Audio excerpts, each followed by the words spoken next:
क्यों? नमस्कार। आज के दिन का पूरे देश को बेसब्री से इंतजार रहा है। कितने महीनों से देश के हर घर में बच्चे, बूढ़े, जवान सभी की जुबान पर यही सवाल था कि कोरोना की वैक्सीन कब आएगी। तो अब कोरोना की वैक्सीन आ गई है, बहुत कम समय में आ गई है। अब से कुछ ही मिनट बाद भारत में दुनिया का सबसे बड़ा टीकाकरण अभियान शुरू होने जा रहा है। मैं सभी देशवासियों को इसके लिए बहुत बहुत बधाई देता हूं। आज वो वैज्ञानिक, वैक्सीन रिसर्च से जुड़े अनेकों लोग विशेष रूप से प्रशंसा के हकदार हैं, जो बीते कई महीनों से कोरोना के खिलाफ वैक्सीन बनाने में जुटे थे, दिन रात जुटे थे। न उन्होंने त्योहार देखा है, न उन्होंने दिन देखा है, न उन्होंने रात देखी है। आमतौर पर एक वैक्सीन बनाने में बरसों लग जाते हैं, लेकिन इतने कम समय में एक नहीं, दो मेड इन इंडिया वैक्सीन तैयार हुई है। इतना ही नहीं, कई और वैक्सीन पर भी काम तेज गति से चल रहा है। ये भारत के सामर्थ्य, भारत की वैज्ञानिक दक्षता, भारत के टैलेंट का जीता जागता सबूत है। ऐसी ही उपलब्धियों के लिए राष्ट्रकवि रामधारी सिंह दिनकर जी ने कहा था, मानव मानव जब जोर लगाता है, पत्थर पानी बन जाता है।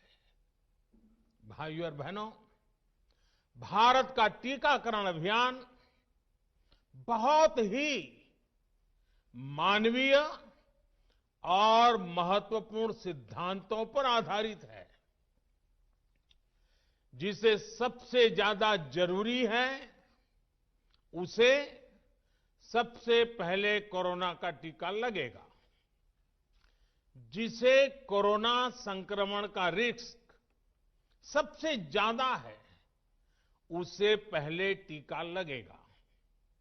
जो हमारे डॉक्टर्स हैं, नर्सेस हैं, अस्पताल में सफाई कर्मी हैं, मेडिकल, पैरामेडिकल स्टाफ हैं, वो कोरोना की वैक्सीन के सबसे पहले हकदार हैं।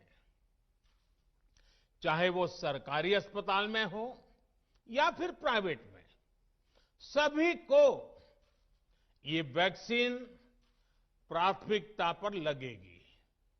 इसके बाद उन लोगों को टीका लगाया जाएगा जिन पर जरूरी सेवाओं और देश की रक्षा या कानून व्यवस्था की जिम्मेदारी है।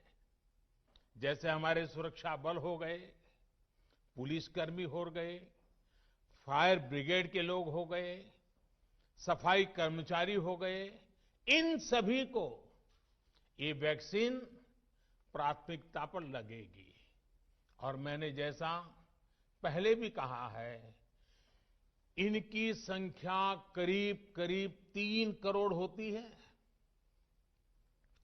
इन सभी के वैक्सीनेशन का खर्च भारत सरकार द्वारा उठाया जाएगा। साथियों, इस टीकाकरण अभियान की पुख्ता तैयारियों के लिए राज्य सरकारों के सहयोग से देश के कोने कोने में ट्रायल्स किए गए हैं, ड्राई रन्स हुए हैं। विशेष तौर पर बनाए गए कोविन डिजिटल प्लेटफॉर्म में टीकाकरण के लिए रजिस्ट्रेशन से लेकर ट्रैकिंग तक की व्यवस्था है। आपको पहला टीका लगने के बाद दूसरी डोज कब लगेगी, इसकी जानकारी भी आपके फोन पर दी जाएगी।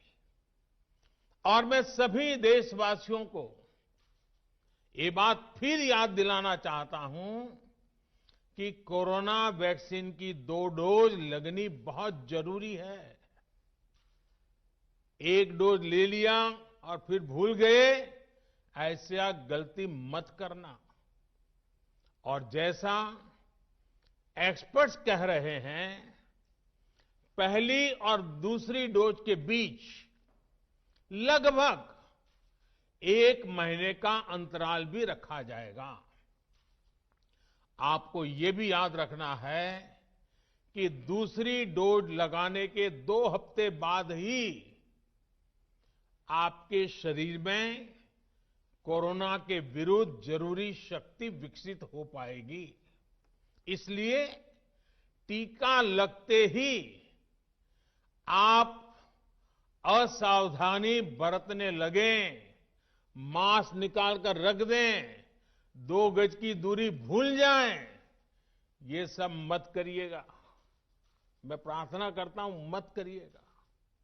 और मैं आपको एक और चीज बहुत आग्रह से कहना चाहता हूं। जिस तरह धैर्य के साथ आपने कोरोना का मुकाबला किया, वैसे ही धैर्य अब वैक्सीनेशन के समय भी दिखाना है।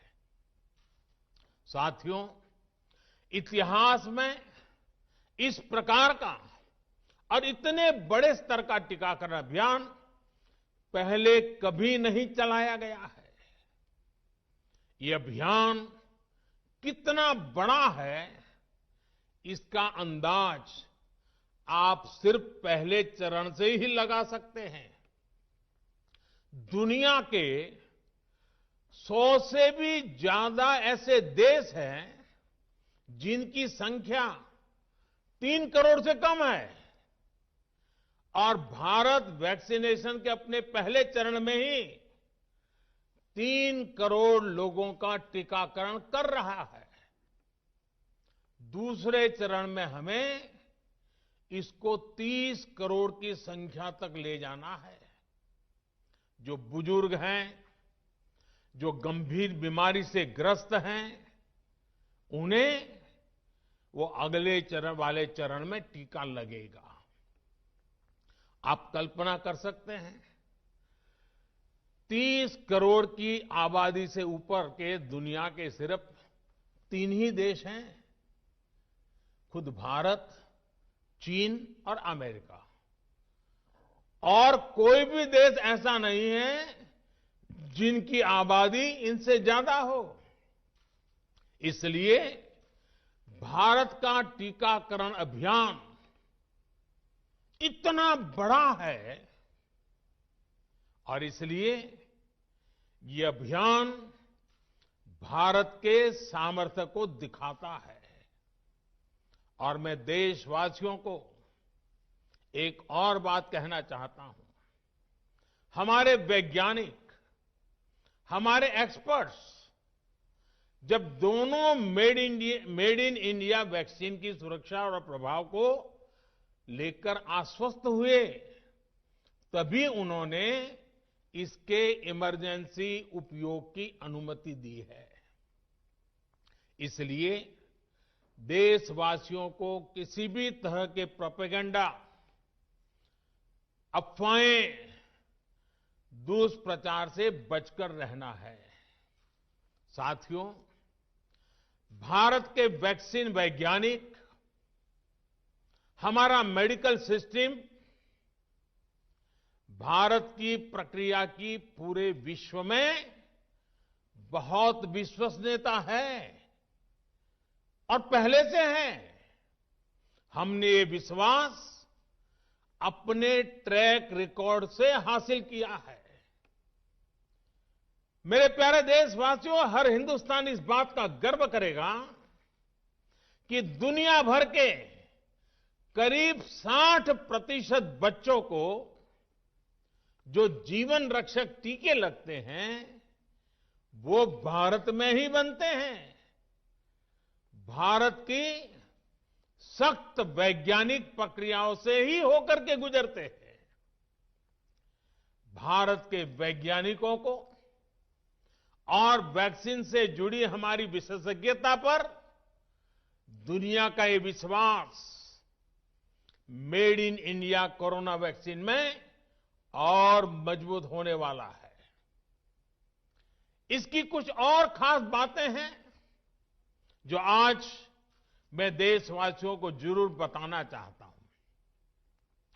ये भारतीय वैक्सीन विदेशी वैक्सीनों की तुलना में बहुत सस्ती हैं और इनका उपयोग भी उतना ही आसान है। विदेश में तो कुछ वैक्सीन ऐसी हैं जिसकी एक डोज 5,000 रुपया तक में है और जिसे -70 डिग्री तापमान में फ्रीज में रखना होता है। -70 डिग्री। वहीं भारत की वैक्सीन ऐसी तकनीक पर बनाई गई हैं जो भारत में बरसों से ट्राइड और टेस्टेड है। ये वैक्सीन स्टोरेज से लेकर ट्रांसपोर्टेशन तक भारतीय स्थितियों और परिस्थितियों के अनुकूल है। यही वैक्सीन अब भारत को कोरोना के खिलाफ लड़ाई में निर्णायक जीत दिलाएगी। साथियों, कोरोना से हमारी लड़ाई आत्मविश्वास और आत्मनिर्भरता की रही है। इस मुश्किल लड़ाई से लड़ने के लिए हम अपने आत्मविश्वास को कमजोर नहीं पड़ने देंगे। ये प्रण हर भारतीय में दिखाई दिया है। संकट कितना ही बड़ा क्यों न हो, देशवासियों ने कभी आत्मविश्वास खोया नहीं। जब भारत में कोरोना पहुंचा तब देश में कोरोना टेस्टिंग की एक ही लैब थी। हमने अपने सामर्थ्य पर विश्वास रखा और आज 2300 से ज्यादा लैब्स का नेटवर्क हमारे पास है। शुरुआत में हम mask, PPE kit, testing kits, ventilators जैसे जरूरी सामान के लिए भी विदेशों पर निर्भर थे। आज इन सभी सामानों के निर्माण में हम आत्मनिर्भर हो गए हैं और इनका निर्यात भी कर रहे हैं। आत्मविश्वास और आत्मनिर्भरता की इसी ताकत को हमें टीकाकरण के इस दौर में भी सशक्त कर रहा है। साथियों, महान तेलुगु कवि श्री गुराजाड़ा अप्पा राव ने कहा था, सौंत लाभम कौंत मानुको, सौंत लाभ कौंत मानुको, पौरु गुवाडिकी तोड़ू पाड़बोए, देश मंटे मट्टी कादोई, देश मंटे मनुष्य लोय। यानी हम दूसरों के काम आए, ये निस्वार्थ भाव हमारे भीतर रहना चाहिए। राष्ट्र सिर्फ मिट्टी, पानी, कंकड़, पत्थर से नहीं बनता, बल्कि राष्ट्र का अर्थ होता है हमारे लोग। कोरोना के विरुद्ध लड़ाई को संपूर्ण देश ने इसी भावना के साथ लड़ा है। आज जब हम बीते साल को देखते हैं तो एक व्यक्ति के रूप में, एक परिवार के रूप में, एक राष्ट्र के रूप में हमने बहुत कुछ सीखा है, बहुत कुछ देखा है, जाना है, समझा है। आज भारत जब अपना टीकाकरण अभियान शुरू कर रहा है तो मैं उन दिनों को भी याद कर रहा हूं। कोरोना संकट का वो दौर जब हर कोई चाहता क्या कि कुछ करें, लेकिन उसको उतने रास्ते नहीं सूझते थे। सामान्य तौर पर बीमारी में पूरा परिवार बीमार व्यक्ति की देखभाल के लिए जुट जाता है, लेकिन इस बीमारी ने तो बीमार को ही अकेला कर दिया। अनेकों जगह पर छोटे छोटे बीमार बच्चों को मां से दूर रहना पड़ा। मां परेशान रहती थी, मां रोती थी, लेकिन चाहकर भी कुछ कर नहीं पाती थी। बच्चे को अपनी गोद में नहीं ले पाती थी। कहीं बुजुर्ग पिता अस्पताल में अकेले अपनी बीमारी से संघर्ष करने को मजबूर थे। संतान चाहकर भी उसके पास नहीं जा पाती थी। जो हमें छोड़कर चले गए, उनको परंपरा के मुताबिक वो विदाई भी नहीं मिल सकी जिसके वो हकदार थे।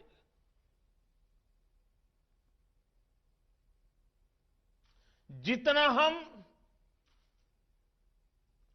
उस समय के बारे में सोचते हैं, मन सिहर जाता है,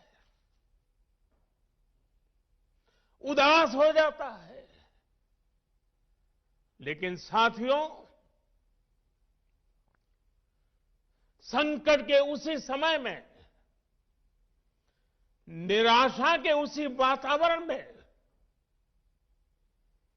कोई आशा का भी संचार कर रहा था। हमें बचाने के लिए अपने प्राणों को संकट में डाल रहा था। हमारे doctor, nurse, paramedical staff, ambulance driver, ASHA worker, सफाई कर्मचारी, पुलिस के साथी और दूसरे फ्रंटलाइन वर्कर्स, उन्होंने मानवता के प्रति अपने दायित्व को प्राथमिकता दी। इनमें से अधिकांश तब अपने बच्चों, अपने परिवार से दूर रहे, कई कई दिन तक घर नहीं गए।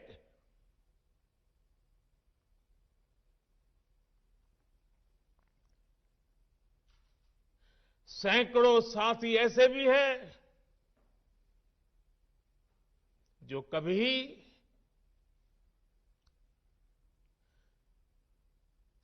घर वापस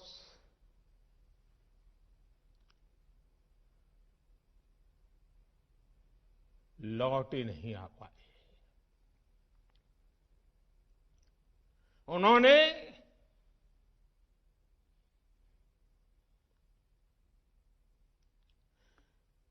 एक एक जीवन को बचाने के लिए अपना जीवन आहुत कर दिया। इसलिए आज कोरोना का पहला टीका स्वास्थ्य सेवा से जुड़े लोगों को लगाकर एक तरह से समाज अपना ऋण चुका रहा है। ये टीका उन सभी साथियों के प्रति कृतज्ञ राष्ट्र की आदरांजलि भी है। भाइयों और बहनों, मानव इतिहास में अनेक विपदाएं आई, महामारियां आई, भीषण युद्ध हुए, लेकिन कोरोना जैसी चुनौती की किसी ने कल्पना नहीं की थी। ये एक ऐसी महामारी थी जिसका अनुभव न तो साइंस को था, ना ही सोसाइटी को था। तमाम देशों से जो तस्वीरें आ रही थी, वो खबरें आ रही थी, वो पूरी दुनिया के साथ साथ हर भारतीय को विचलित कर रही थी। ऐसे हालात में दुनिया के बड़े बड़े एक्सपर्ट्स भारत को लेकर तमाम आशंकाएं जता रहे थे। लेकिन साथियों, भारत की जिस बहुत बड़ी आबादी को हमारी कमजोरी बताया जा रहा था, उसको ही हमने अपनी ताकत बना दिया। भारत ने संवेदनशीलता और सहभागिता को लड़ाई का आधार बनाया। भारत ने 24 घंटे सतर्क रहते हुए, हर घटनाक्रम पर नजर रखते हुए सही समय पर सही फैसले लिए। 30 जनवरी को भारत में कोरोना का पहला मामला मिला, लेकिन इसके 2 सप्ताह से भी पहले भारत एक हाई लेवल कमिटी बना चुका था। पिछले साल आज का ही दिन था जब हमने बाकायदा सर्वेलांस शुरू कर दिया था। 17 जनवरी 2020 वो तारीख थी जब भारत ने अपनी पहली एडवाइजरी जारी कर दी थी। भारत दुनिया के उन पहले देशों में से था जिसने अपने एयरपोर्ट्स पर यात्रियों की स्क्रीनिंग शुरू कर दी थी। साथियों, कोरोना के खिलाफ लड़ाई में भारत ने जैसी इच्छा शक्ति दिखाई है, जो साहस दिखाया है, जो सामूहिक शक्ति का परिचय करवाया है, वो आने वाली अनेक पीढ़ियों के लिए प्रेरणा का काम करेगा। याद कीजिए, जनता कर्फ्यू कोरोना के विरुद्ध हमारे समाज के संयम और अनुशासन का भी परीक्षण था, जिसमें हर देशवासी सफल हुआ। जनता कर्फ्यू ने देश को मनोवैज्ञानिक रूप से लॉकडाउन के लिए तैयार किया। हमने ताली, थाली और दिया जलाकर देश के आत्मविश्वास को ऊंचा रखा। साथियों, कोरोना जैसे अनजान दुश्मन जिसके एक्शन रिएक्शन को बड़े बड़े सामर्थ्यवान देश नहीं भांप पा रहे थे, उसके संक्रमण को रोकने का सबसे प्रभावी तरीका ही यही था कि जो जहां है वो वहीं रहे। इसलिए देश में लॉकडाउन का फैसला भी किया गया। यह निर्णय आसान नहीं था, इतनी बड़ी आबादी को घर के अंदर रखना असंभव है, इसका हमें एहसास था। और यहां तो देश में सब कुछ बंद होने जा रहा था, लॉकडाउन होने जा रहा था। इसका लोगों की रोजी रोटी पर क्या प्रभाव पड़ेगा, अर्थव्यवस्था पर क्या प्रभाव पड़ेगा, इसका आकलन भी हमारे सामने था। लेकिन देश ने जान है तो जहान है के मंत्र पर चलते हुए प्रत्येक भारतीय का जीवन बचाने को सर्वोच्च प्राथमिकता दी। और हम सभी ने ये देखा है कि कैसे तुरंत ही पूरा देश, पूरा समाज इस भावना के साथ खड़ा हो गया।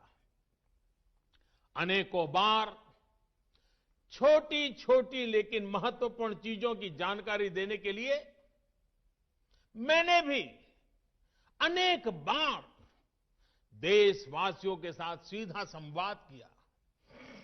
एक तरफ जहां गरीबों को मुफ्त भोजन की व्यवस्था की गई, तो वहीं दूध, सब्जी, राशन, गैस, दवा ऐसी जरूरी चीजों की सुचारू आपूर्ति सुनिश्चित की गई।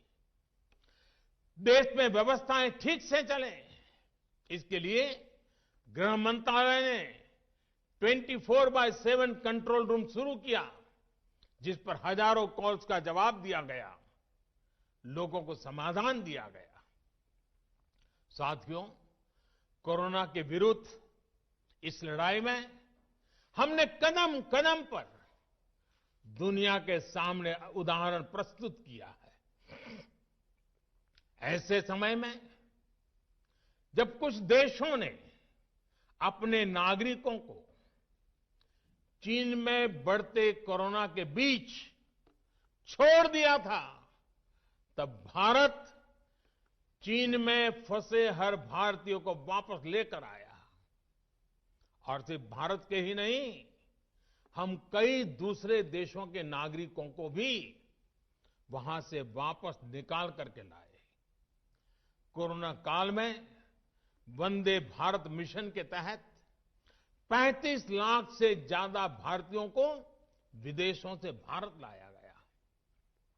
मुझे याद है, एक देश में जब भारतीयों को टेस्ट करने के लिए मशीनें कम पड़ रही थी, तो भारत ने पूरी टेस्टिंग लैब यहां से वहां भेज करके उसको वहां सजाया, लगाया, ताकि वहां से भारत आ रहे लोगों को टेस्टिंग की दिक्कत ना हो। साथियों, भारत ने इस महामारी से जिस प्रकार से मुकाबला किया, उसका लोहा आज पूरी दुनिया मान रही है। केंद्र और राज्य सरकारें, स्थानीय निकाय, हर सरकारी संस्थान, सामाजिक संस्थाएं कैसे एकजुट होकर बेहतर काम कर सकते हैं, ये उदाहरण भी भारत ने दुनिया के सामने रखा। इसरो, डीआरडीओ, फौज से लेकर किसानों और श्रमिकों तक सभी एक संकल्प के साथ कैसे काम कर सकते हैं, ये भारत ने दिखाया है। 2 गज की दूरी और मास्क है जरूरी, उस पर फोकस करने वालों में भी भारत अग्रणी देशों में रहा। भाइयों और बहनों, आज इन्हीं सब प्रयासों का परिणाम है कि भारत में कोरोना से होने वाली मृत्यु की दर कम है और ठीक होने वालों की दर बहुत अधिक है। देश के कई जिले ऐसे हैं जहां एक भी व्यक्ति को हमें कोरोना की वजह से खोना नहीं पड़ा। इन जिलों में हर व्यक्ति कोरोना से ठीक होने के बाद अपने घर पहुंचा है।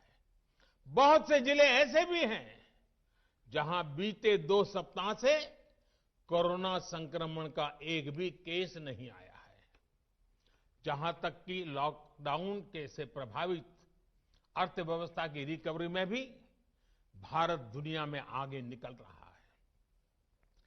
भारत उन गिने चुने देशों में है जिसने मुश्किल के बावजूद दुनिया के 150 से ज्यादा देशों में जरूरी दवाएं और जरूरी मेडिकल सहायता पहुंचाई। पैरासीटामोल हो, हाइड्रोक्सी क्लोरोक्वीन हो, टेस्टिंग से जुड़ा सामान हो, भारत ने दूसरे देश के लोगों को भी बचाने की हर संभव कोशिश की। आज जब हम अपनी वैक्सीन बना ली है, तब भी भारत की तरफ दुनिया आशा और उम्मीद की नजरों से देख रही है। हमारा टीकाकरण अभियान जैसे जैसे आगे बढ़ेगा, दुनिया के अनेक देशों को हमारे अनुभव का लाभ मिलेगा। भारत की वैक्सीन, हमारी उत्पादन क्षमता पूरी मानवता के हित में काम आए, ये हमारी प्रतिबद्धता है। भाइयों और बहनों, ये टीकाकरण अभियान अभी लंबा चलेगा। हमें जन जन के जीवन को बचाने में योगदान देने का मौका मिला है और इसलिए इस अभियान से जुड़ी प्रक्रिया को, उस प्रक्रिया का हिस्सा बनने के लिए भी देश में वॉलेंटियर आगे आ रहे हैं। मैं उनका स्वागत करता हूं और भी अधिक वॉलेंटियर्स को मैं अपना समय इस सेवा कार्य में जोड़ने के लिए जरूर आग्रह करूंगा। हां, जैसा मैंने पहले कहा, मास्क, 2 गज की दूरी और साफ सफाई ये टीके के दौरान भी और बाद में भी जरूरी रहेंगे। टीका लग गया तो उसका अर्थ ये नहीं कि आप कोरोना से बचाव के दूसरे तरीके छोड़ दें। अब हमें नया प्रण लेना है। दवाई भी, कड़ाई भी। दवाई भी, कड़ाई भी। आप सभी स्वस्थ रहें, इसी कामना के साथ इस टीकाकरण अभियान के लिए पूरे देश को बहुत बहुत शुभकामनाएं देता हूं। देश के वैज्ञानिकों का, रिसर्चर्स का, लैब में जुड़े हुए सब लोगों का, जिन्होंने पूरे साल एक ऋषि की तरह अपनी लैब में जीवन खपा दिया और ये वैक्सीन देश और मानवता को दी है। मैं उनको भी विशेष रूप से अभिनंदन करता हूं, उनका आभार व्यक्त करता हूं। मेरी आप सबको बहुत बहुत शुभकामनाएं हैं। आप जल्द इसका लाभ उठाएं, आप भी स्वस्थ रहें, आपका परिवार भी स्वस्थ रहें, पूरी मानव जात इस संकट की घड़ी से बाहर निकले और स्वस्थता हम सबको प्राप्त हो। इसी एक कामना के साथ आप सबका बहुत बहुत धन्यवाद।